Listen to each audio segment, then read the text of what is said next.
An update that has gone kind of under the radar, in my opinion, is VRChat. They have now had an avatar update that they are calling imposters, which sounds weird. I guess to say just a lower quality type avatar that you can use if you're a PC VR utilizer. And so people that are just wearing Quest as standalone headsets can be able to see them like in correlation, like exactly how your avatar looks. Because what we known as is VRChat, we know that you see them as like kind of just these basic robots and stuff at times. I think this update really went under the radar. It was something that I really wanted to talk about today because me, as an advocate of Quest standalone, I love standalone virtual reality. This is really cool.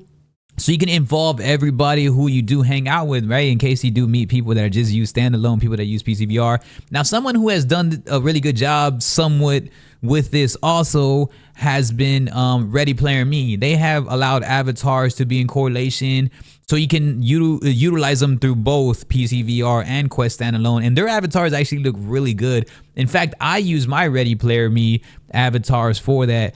But the cool thing about what VRChat is doing, in my opinion, is this: when I see the fact that you can bring, because some people have some next level avatars, bro. Like, I mean, I've seen some real avatars where I'm like, dang, man, this is legit. And therefore, of course, us as Quest standalone users, we can't really see all like the real detail of everything because they're in PCVR.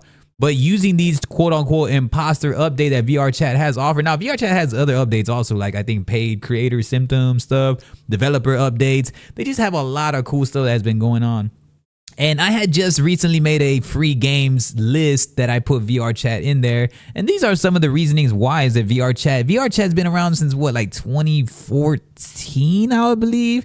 That's a long ass time to be a virtual reality gang, because that's early virtual reality. I like to call them the OG VR gang because VRChat really is like that. And I wish that it was more of a recent type game, because we would have probably had way more and they would have probably been able to take it to really the next level. But regardless, VRChat still goes, although they still utilize some things in terms of OG essentials of always staying PC VR, regardless in terms of, I guess, the overall experience.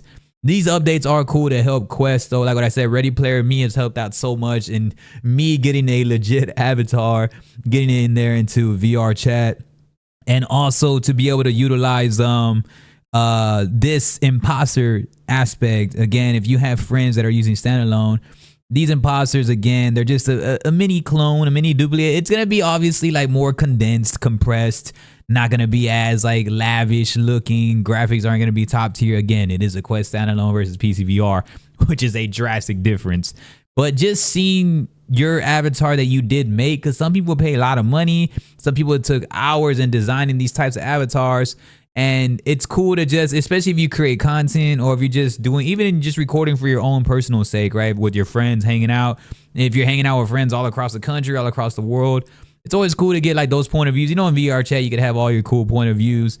And so you always want to at least see your avatar like interacting with everybody. So I think that's a cool way of doing that to really bring in, prolong exactly the social interaction that I always like to preach about VRChat, because VRChat, again, is huge on just being the foundation for what, I mean, we don't hear this term anymore, right? The term metaverse, we don't hear it anymore, but this VRChat will always, to me, in my opinion, be like this metaverse that Meta was trying to create, like Horizon Worlds and all these different social interaction things.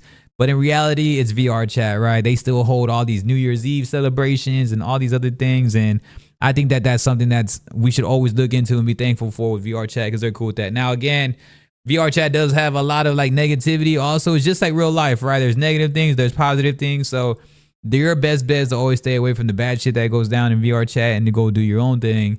And I think this is something that's really good that can go down if you're just trying to hang out with friends, record some of your own content, just be silly and have that personalized experience still with your own avatar. Then kudos to VRChat for helping out once again and getting us these imposter type situations so we could all be involved. We don't want to just be seeing some default type VRChat thing. Next level. And again, Ready Player Me also does the next level of that too, though. I do appreciate y'all, man. Hit us up with a thumbs up, subscribe. Just wanted to share that with you all today, just because I think that that's cool. Have you been rocking out with VRChat lately? Like, what have you been up to, man? I appreciate y'all and have a good one. Peace.